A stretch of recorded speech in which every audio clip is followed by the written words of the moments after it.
Welcome to Strength Over Passion. I'm Mike Rodriguez, and I'm the quarterback of this huddle. The coronavirus has changed the world. When we get back to normal, and we will, it will be a new normal. Now, there's a lot of serious health issues going on right now, and I don't want to mitigate that, but that's a topic for other platforms. What I want to talk about here is the health of your business or mission. Now, when I launched this vlog 2 weeks ago, we're already in the pandemic. And I thought, is this the right time to launch it? But maybe it's the best, maybe it's the worst, I'm not sure. I'm gonna just do it anyway.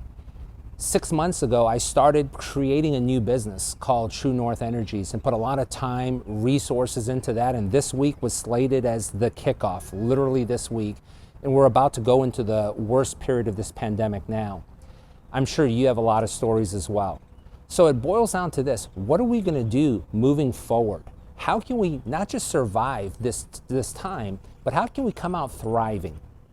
I want to tell you the story of Joey. He dealt with unimaginable circumstances, and through no fault of his own, he would rise to the top only to get thrown back to the bottom. Let's take a look at what he did. He's the main character of a screenplay I wrote years ago that got picked up by a major Hollywood producer that not only do you know his work, one of his movies might be your favorite of all time. So, let me tell you this story. Joey was born into a family, large family. They had a construction business. Joey had 10 older brothers, now all stepbrothers, same father, different mother. And the father liked Joey's hustle, so he put him in charge. So Joey, as a teenager, was the foreman of their crew. Didn't go over too well with his older brothers. They were very jealous. A couple of them were shady dudes and into drugs. So one day, one of them calls the police anonymously to do a raid on their site. They had drugs there, put it in Joey's bag, so he goes down for the fall. Joey's mad, he's hurt, he's confused, feels lost. Do you maybe feel that way right now? Do you feel like, are you asking, why me? Why now? Maybe you're on the verge of closing a big deal. Things are about to take off, now this happens. What did Joey do about it? He's at juvie, things are not good, fights, you know the drill. But because he focused on his strengths, very organized, next thing you know, he's running the kitchen, everyone's happy, things are going well, except the warden's son sees his father treating an inmate almost like a son, better than he's treating him. So he gets jealous. He tells Joey, you're gonna sell drugs for me in here? Joey says no, a lot of back and forth. The son frames him, puts a bunch of drugs in Joey's cell. Now Joey gets busted, he's gonna be sent to the big house, the state pen. Joey feels betrayed. Have you ever been betrayed?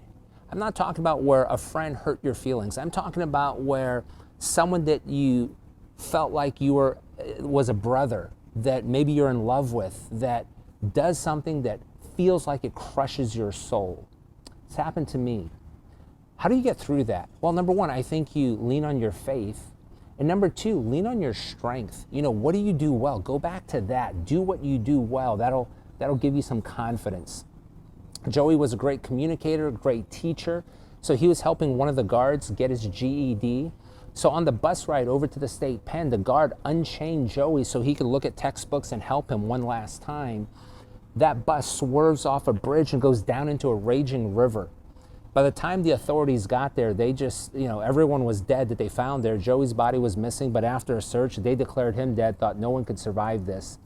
Joey wakes up miles down on the river, free, has a chance for a second life. This pause that we're all having right now, is this a chance for you to regroup, maybe restart?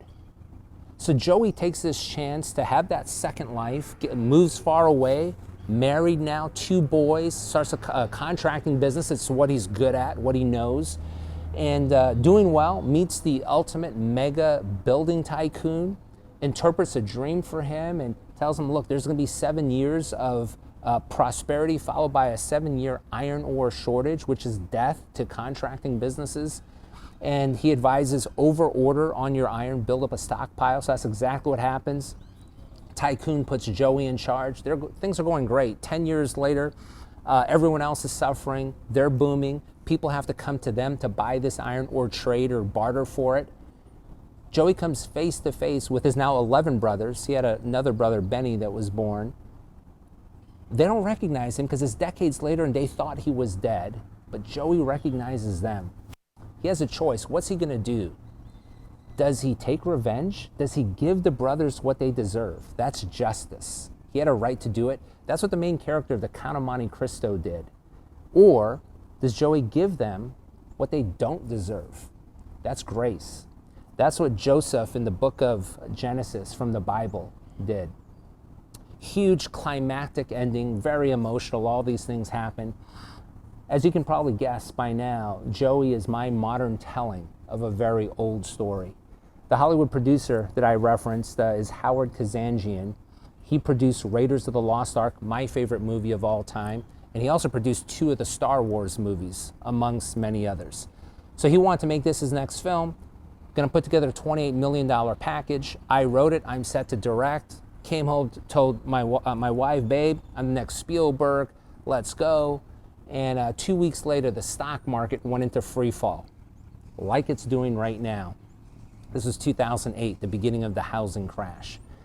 And at the time, it was disappointing. All these roadblocks, a couple of false starts trying to get it going, but keep hitting that. It made me change directions and go in another course. I was disappointed at the time, but what a blessing in disguise, because I wouldn't have done all the things I did. And our 2 kids were so young at the time, and I was able to be with them through their formative years. And then on top of all of that, I still believe this movie is going to get made one day when the right partner steps up and wants to do this with me. Joey never asked why. Why is this happening? Why is it happening to me? He always asked how. How am I going to get better? How am I going to change? How am I going to get through this? And I want you to think about, what are you looking at? Where are your eyes? Are you looking at here? If you're looking at right here, you know what's right here? Fear. That's where fear, it just tears you up inside. Your stomach goes upside down. Put your eyes there. You know what's over there? That's the future. That's hope. So focus on there, hope, not here. That's where fear is.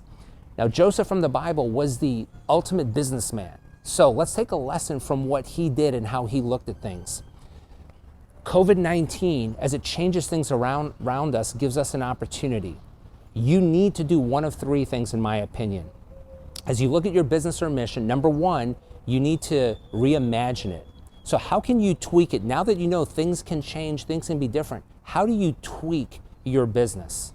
Number 2, your second option is, how do you pivot? See, in basketball, you get the ball, you got 1 foot anchored, you can move the other foot. So you're still in the same spot, but you're just pointed in a different direction. How do you pivot your business? So maybe an ancillary product now becomes your primary product, things like that. How do you pivot?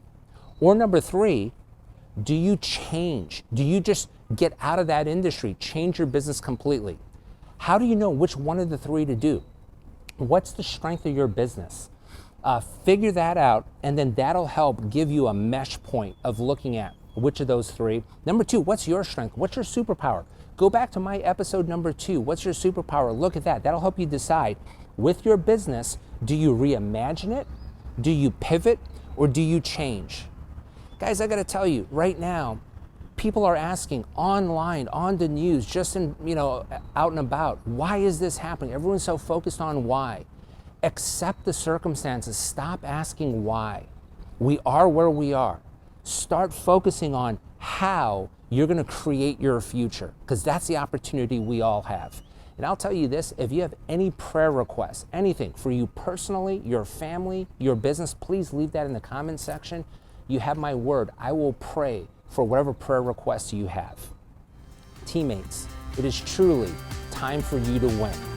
Always remember, when you're passionate about your strength will give you everything you're passionate about.